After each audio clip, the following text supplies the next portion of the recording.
Itu kelas apa? Kakak Rido, Pak. Ya, Kakak Rido yang ketua kelas, Pak. ada dalam room ini kah belum? Belum ada, Pak. Ridho Love Melitna, Pak. Dia belum ada. Iya, Pak. Oke. Atau kuliah dulu ya, beta mana ada urusan lagi. Sorry. Kemarin beta kirim materi di Google GCR, Google Classroom. Beta minta tolong Pak Michael kasih info buat saudara. Apakah infonya sudah disampaikan oleh Pak Michael?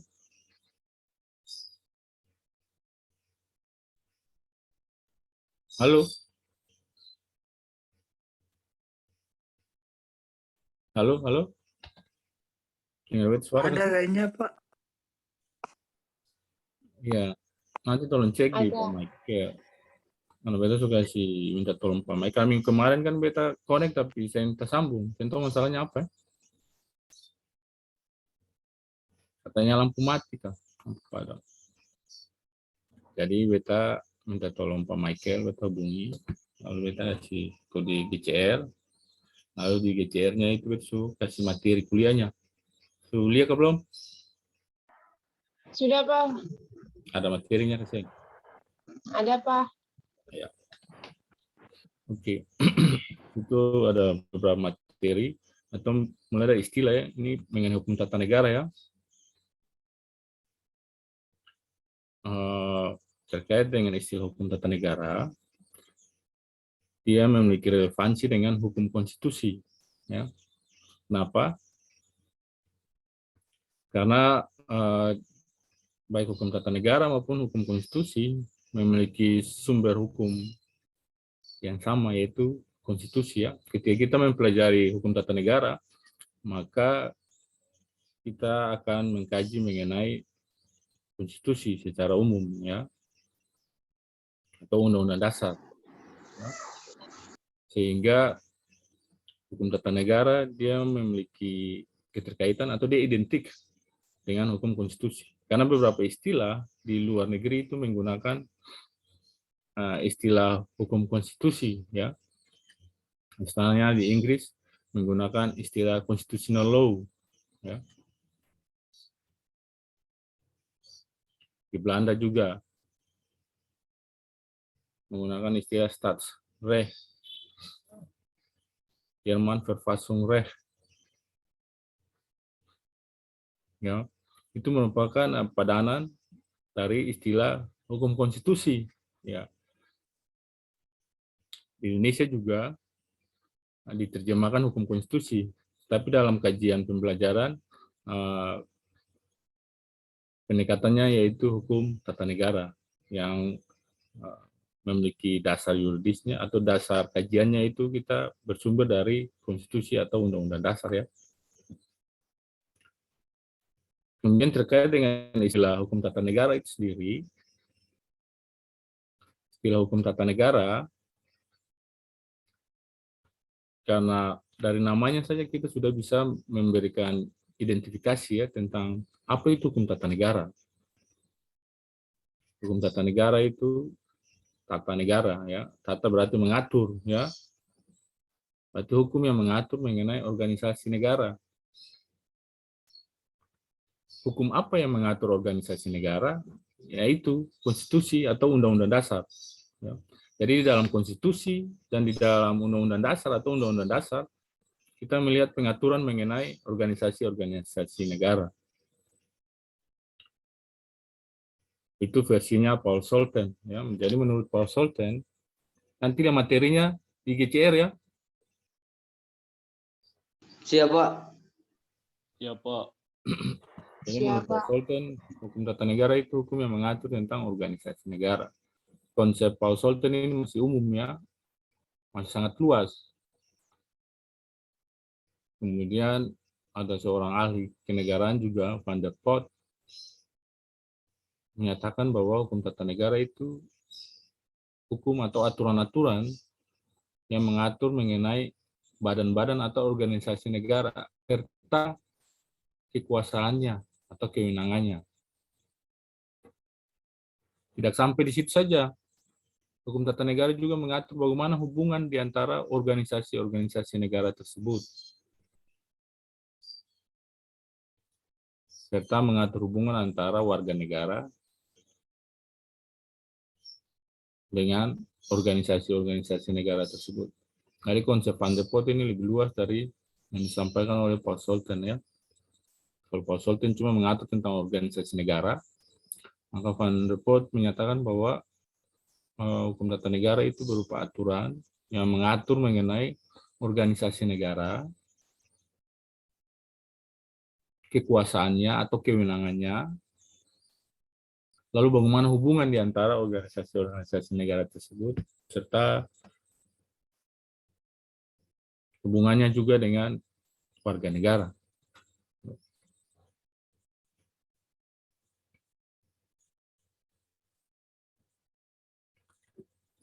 Dari pengertian tersebut dapat kita memperoleh kisi-kisi ya, atau catatan penting mengenai hukum tata negara. Ya berarti aturan yang mengatur organisasi negara ya dalam hubungannya secara horizontal ya. Jadi dalam negara itu terdiri dari beberapa organ ya. Kenapa terdiri dari beberapa organ? Karena di dalam negara itu terdapat beberapa juga kekuasaan ya. Secara klasik, pandangan klasik menyatakan bahwa kekuasaan dalam negara itu kan ada 3. Kekuasaan eksekutif, legislatif, dan yudikatif.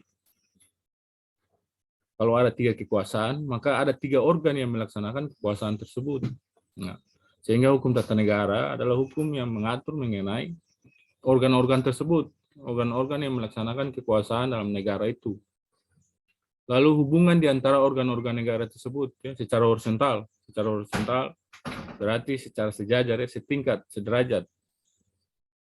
Eksekutif, legislatif, dan yudikatif. Bagaimana hubungan di antara ketiganya?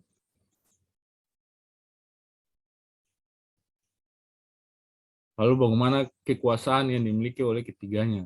Itu diatur dalam negara. Praktek dapat kita lihat dalam kita punya undang-undang dasar.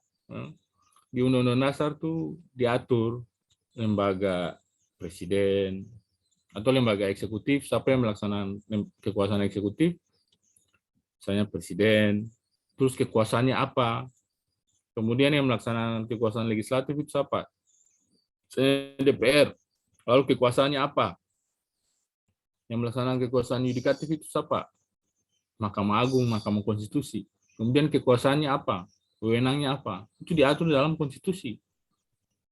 Ya. Nanti materinya lihat saja di BCR ya. Itu merupakan gambaran umum mengenai hukum tata negara. Jadi selain mengatur organisasi pelaksanaan kekuasaan dalam suatu negara, hubungannya, serta kedudukan warga negara dan hak asasi.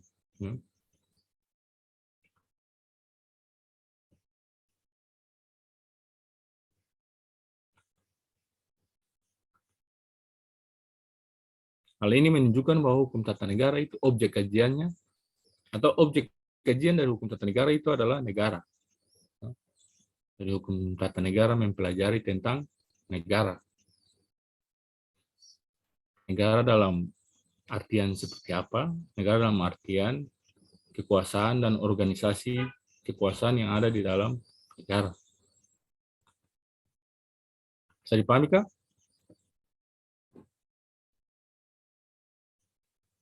Bisa dipahami kah? Bisa, Pak. Bisa, Pak.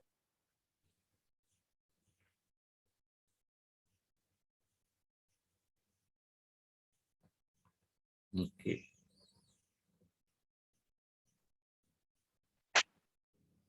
Dalam kaitannya dengan objek kajiannya, ternyata yang mengkaji negara itu bukan hanya hukum tata negara, tapi juga ada hukum administrasi negara dan ilmu negara.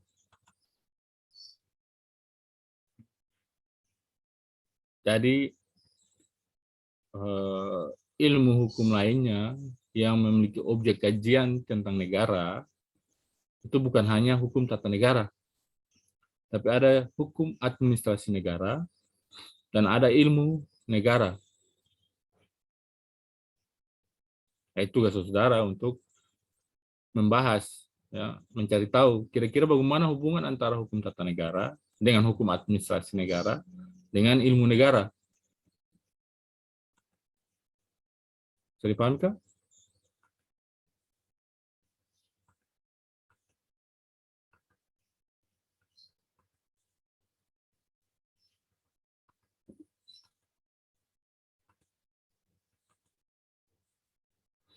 Jadi tugas saudara adalah mengkaji bagaimana hubungan antara hukum tata negara dengan hukum administrasi negara dan bagaimana hubungan antara hukum tata negara dengan ilmu negara. Hukum tata negara secara umum dibedakan atas dua, ya. Pertama, hukum tata negara umum dan hukum tata negara positif. Yang pertama. Jadi hukum tata negara umum itu membahas prinsip-prinsip umum mengenai negara, ya. Secara umum, ya, general, yang dia berlaku umum di semua negara, ya. Prinsip-prinsip umum yang berhubungan dengan negara yang berlaku umum, ya, yang berlaku secara umum. Misalnya mengenai bentuk-bentuk negara itu apa saja, bentuk-bentuk pemerintahan itu seperti apa, kekuasaan di dalam negara itu apa saja.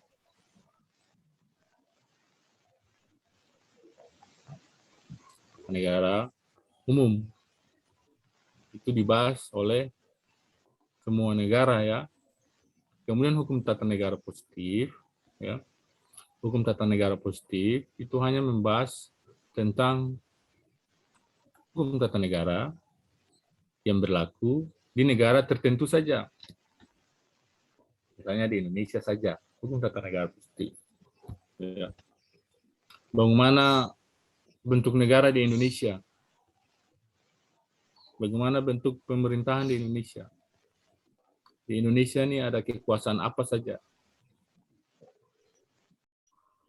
Itu hukum tata negara positif. Kemudian hukum tata negara juga dapat dibedakan menjadi hukum tata negara statis dan hukum tata negara dinamis. Hukum tata negara statis dan hukum tata negara dinamis. Hukum tata negara statis itu dia mengkaji negara dalam keadaan diam. Hukum tata negara statis itu mengkaji negara dalam keadaan diam. Stat in rest. Negara dalam keadaan diam. Ya. Stat in rest.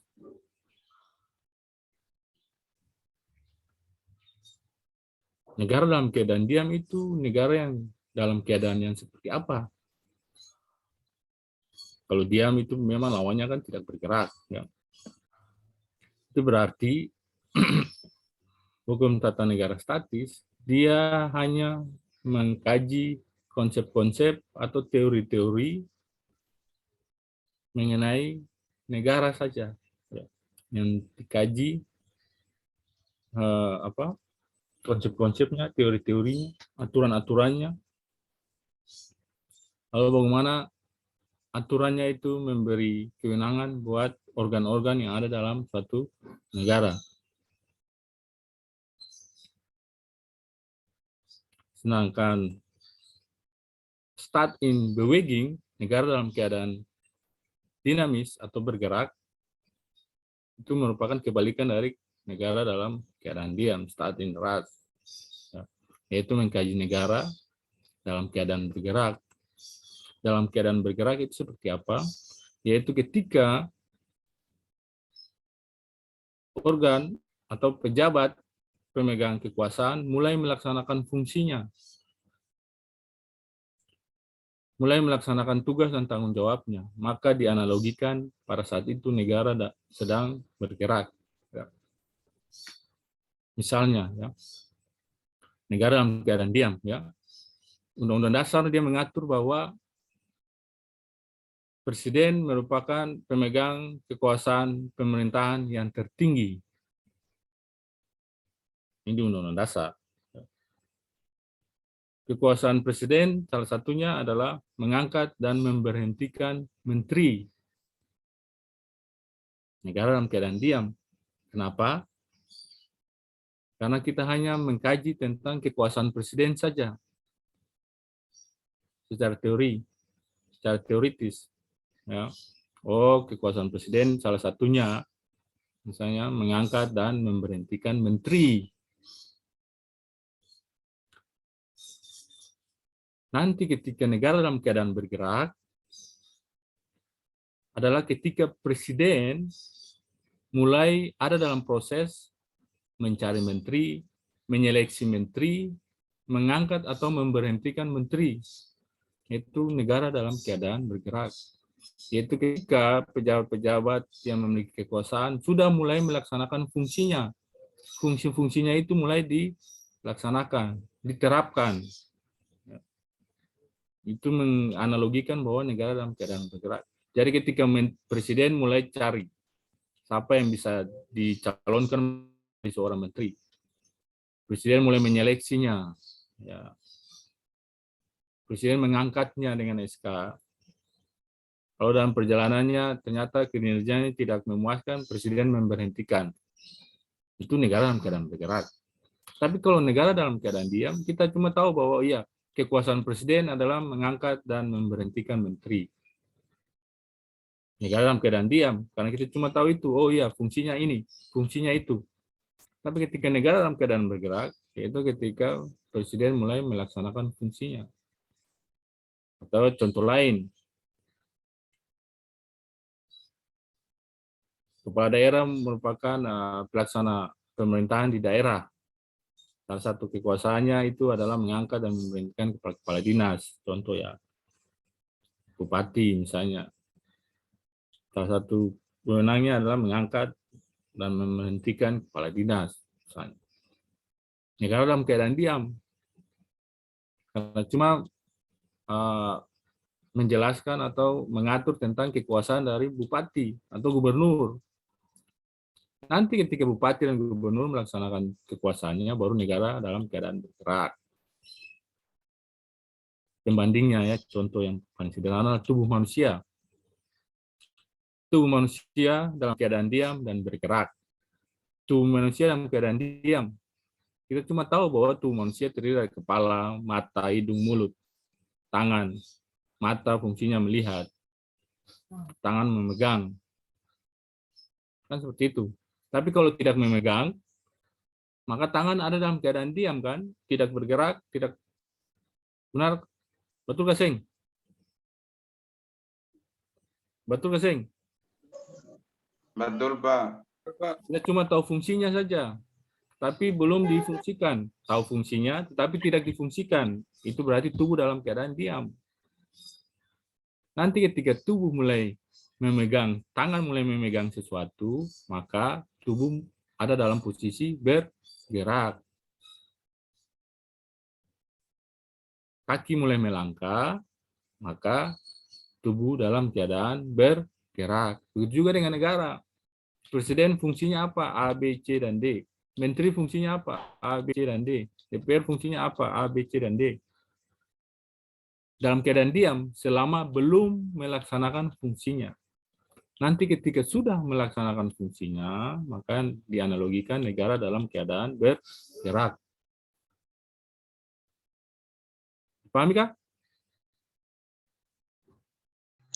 Siapa? Oke.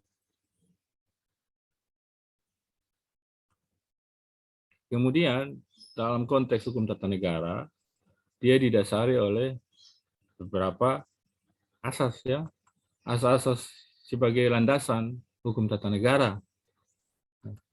Pertama itu adalah asas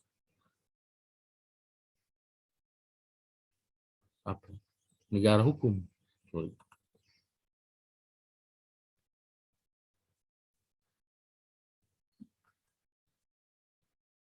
Negara hukum,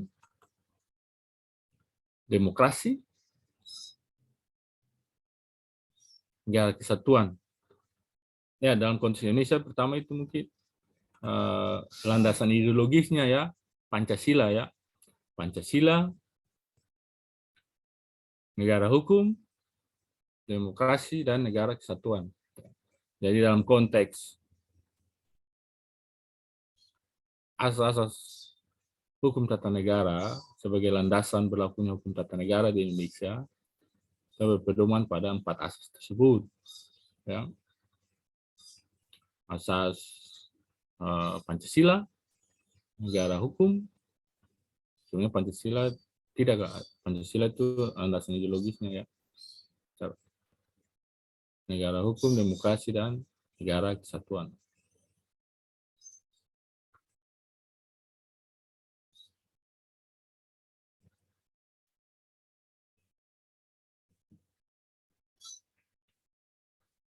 Saudara punya tugas nanti, kita akan mendiskusikan apa itu negara hukum, apa itu demokrasi,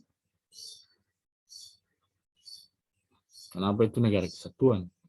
Materinya sudah ada di GCR, dan materinya memang sudah ada di GCR ya. Tapi tugas saudara, tadi kan sudah ada tuh hubungan antara hukum tata negara dengan hukum administrasi dan hukum negara. Tapi yang kedua ini, kita akan ada dalam diskusi ya minggu depan. Jadi siapa yang tidak menyampaikan pendapatnya, tidak ada nilai. Ya. Tadi minggu depan kita ada dalam diskusi, kita akan membahas tentang negara kesatuan, demokrasi, dan negara hukum. Ya. Jadi paham kah? Jadi paham? Bisa, Pak. Bisa, Pak. Bisa, Pak. Iya. Kebetulan kita ada. Kita di sini lagi. Jadi kita kuliah sampai sini. Jangan lupa 2 tugas itu. Tugas yang pertama itu dibuat secara tertulis ya. Nanti beta buka room tugas Ya, Pak. di GCR. Nah, beta bikin room tugas, bikin room tugas di GCR. Nanti dikirim di situ untuk tugasnya. Tugas yang pertama. Sedangkan yang kedua, yang perlu ditulis. Tapi saudara harus menyiapkan pandangan saudara mengenai apa itu negara hukum, apa itu negara kesatuan, dan apa itu demokrasi. Ya, nanti kita dalam diskusi. Apa yang tidak menyampaikan pendapatnya tidak ada nilai. Oke? Dipahami kah? Bisa, Pak. Pak. Ya, bisa, Pak. Untuk kelas ada? Siap, bisa. Itu kelas? Satu kelas nggak ada, Pak. Tidak ada, Pak. Kelas masuk, Pak. Pak, Ya. Pak, Normal. pembatasan kumpul tugas itu kapan, Pak? Minggu depan atau? Oh iya, batasnya itu paling terlambat. Tadinya ada apa? Paling terlambat hari Sabtu. Siapa? Nanti kita kasih bikin di GCR-nya itu paling terlambat hari Sabtu jam 10 ya. Tugas yang pertamanya ya. Hari Sabtu jam 10. 10 pagi, Pak. Iya, jam 10 pagi. Jadi penandanya itu kita akan kasih di GCR sehingga siapa yang terlambat akan dikasih catatan bahwa ini terlambat. Terlambat berarti nilainya bisa tidak ada, bisa juga tidak sama dengan yang kumpul tepat waktu ya. Iya, Pak. Siap. Jadi tolong diperhatikan. Jun.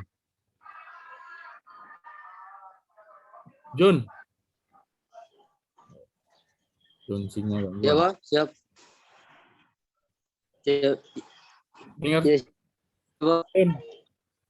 daftar hadir. Siap, Pak. Bikin daftar hadir yang hadir hari ini. Ya, Pak, siap. Oke. Oke, siap, Pak.